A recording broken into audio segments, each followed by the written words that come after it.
Arrhythmogenic right ventricular dysplasia ARVD. Nicole Rice RN, BSN. March 7, 2012. MSN 675. Microsoft Support. Case Study.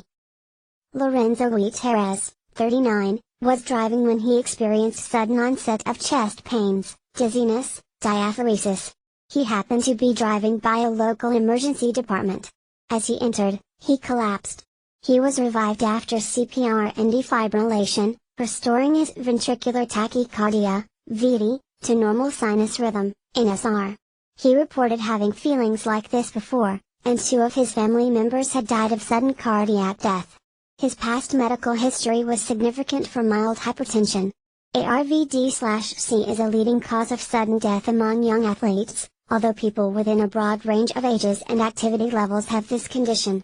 It affects men and women of all races, and approximately 1 out of every 5,000 is diagnosed with ARVD/C. It's possible to have this disease without knowing it. These silent carriers may not recognize its symptoms when, or if they occur. Palpitations, fainting, chest pain, and rapid heartbeat are some warning signals of ARVD/C. 2010 Johns Hopkins Patient Education Brochure, p. 1. Back to question. Tutorial objectives. Define arrhythmogenic right ventricular dysplasia, ARVD. Identify common signs and symptoms in the physical exam of the ARVD patient. Outline commonly used diagnostic tests to confirm ARVD diagnosis. Describe treatments used to help those who suffer from ARVD. What is ARVD? ARVD is a dangerous cardiac condition that can cause irregular heart rhythms and sudden death. It is characterized by a thinned and dilated right ventricle, RV, from a progressive loss of myocytes which are replaced with fibrous and fatty tissue in the RV myocardium. The fatty tissue disrupts electrical pathways. Fatty tissue in RV causes abnormal contractions like ventricular tachycardia, VD, thus abnormal ejection of blood. The Johns Hopkins Arrhythmogenic Right Ventricular Dysplasia Program has described that it is widely recognized that ARVD is often caused by mutations in proteins called desmosomal proteins. These proteins are like a bridge that links one heart cell to the next. Major components of desmosomes are plakophilin 2, desmoglein 2, desmocollin 2, desmoplakin, and plakoglobin. It has been discovered that those who are afflicted with ARVD have genetic abnormalities in the genes encoding for these desmosomal proteins. Since the mechanical bonds are weak and faulty, over time and exertion, the process of pulling apart causes formation of scarring and fat replacement. We would see the pulling action when the heart is being worked, like during exercise. Microsoft Clipart. What is ARVD? The condition is precipitated by a release of catecholamine surges like exercise, dehydration, stress, cocaine or electrolyte imbalances.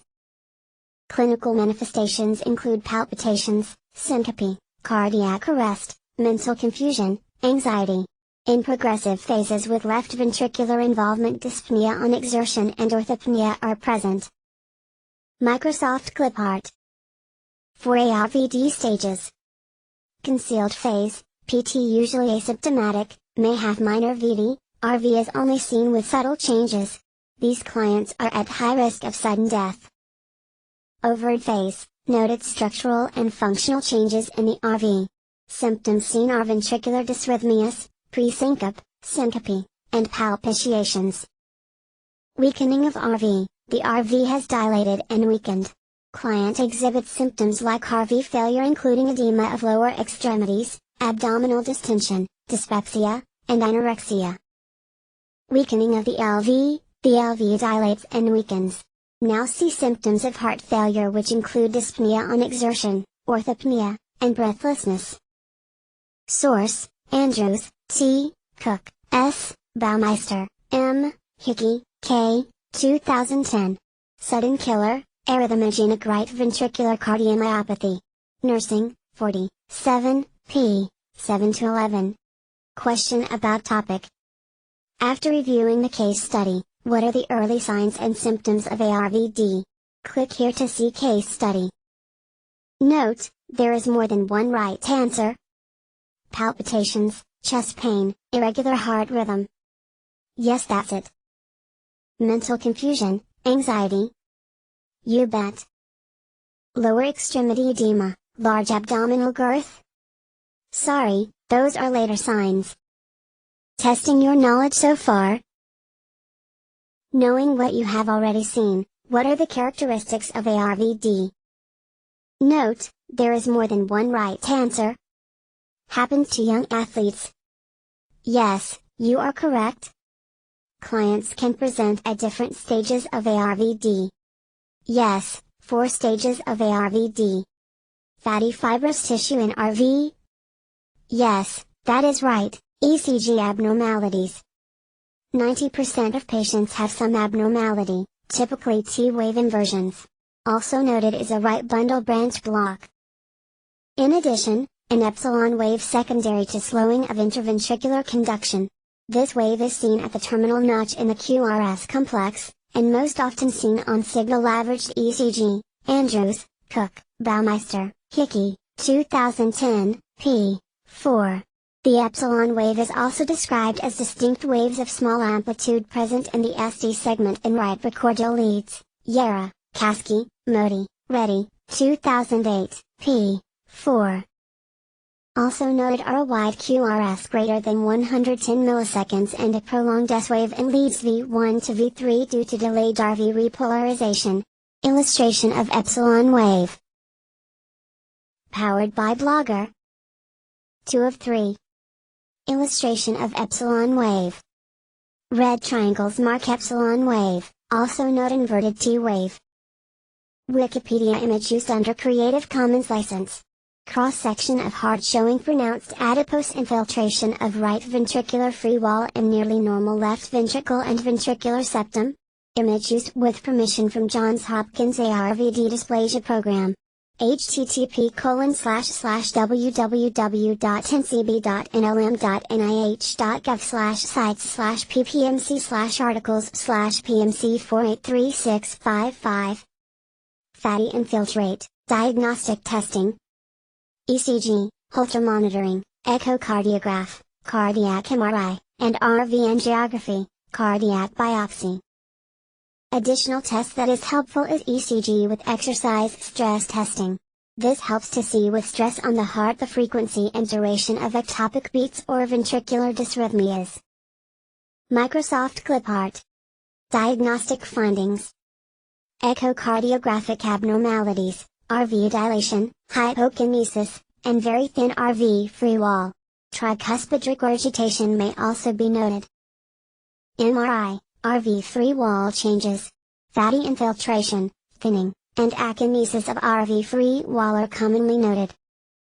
Angiography, akinetic or dyskinetic bulging may be localized in the triad of dysplasia areas, infundibular, apical, and subtricuspid. This test has 90% specificity. Andrews, Cook, Baumeister, Hickey, 2010, p. 4. For a clinician to arrive at a definitive diagnosis of ARVD, 2 major criteria or 1 major and 2 minor criteria must be present, or 4 minor criteria from different groups. Andrews, Cook, Baumeister, Hickey, 2010, p. 4. Definitely, that is a hallmark sign. Review. Thinking back to the case study, what kinds of ECG findings might we see in diagnostic studies after he has stabilized? Note, there is more than one right answer. The epsilon wave. Definitely, that is a hallmark sign. T-wave inversion. Yes. Prolonged S wave. Yes. Also wide QRS. Genetic testing. ARVD is an inherited disease with variable presentation within families. Studies about the genetic possibilities of the disease found that nearly 40% of people with familial tendencies have ARVD. It is primarily an autosomal dominant genetic disorder, or a 50% chance that offspring will develop ARVD or its symptoms. A genetic mutation in the protein plakophilin 2, PKP2, is associated with up to 45% of ARVD patients. Patients with PKP2 are also more likely to develop ARVD at an early age. Further testing has been taking place to isolate more genes that may identify a person at risk for developing ARVD. Yara, Kasky, Modi, Reddy, 2008, p.6, Andrews, Cook, Baumeister, Hickey, 2010, p.4, http://www.hopkinsmedicine.org/HMN/FO7/medical.cfm. Microsoft Clipart. Treatment of ARVD medications, sotalol, beta-adrenergic blocker. Amiodarone, antiarrhythmic. Warfarin, prevents embolic development secondary to high residual blood volume in RV. Andrews, Cook, Baumeister, Hickey, 2010, p. 4. Treatment of ARVD. ICD placement, commonly performed, with caution due to thinning of RV wall causing the risk of perforation. Radiofrequency ablation, for those with less risk of perforation, it is a therapeutic option in patients unresponsive or intolerant to antiarrhythmic drugs. In recent research, Arbelo, 2010, catheter ablation should be the first-line approach in patient with recurrent monomorphic ventricular tachycardia. This will disable the malfunctioning circuits and reduce incidence of arrhythmia occurring. Now that I know about ARVD, it is very important that a thorough physical assessment is performed, especially for young adults undergoing physicals for competitive or contact sports. The assessment should include asking questions of parents about family history of palpitations, lightheadedness, blackouts or syncope events, evaluation of ECG if history or symptoms are present. If there are concerns or a strong history of sudden cardiac events, arrhythmias, arrest, in close relatives, a family pedigree should be obtained with at least 3 generations.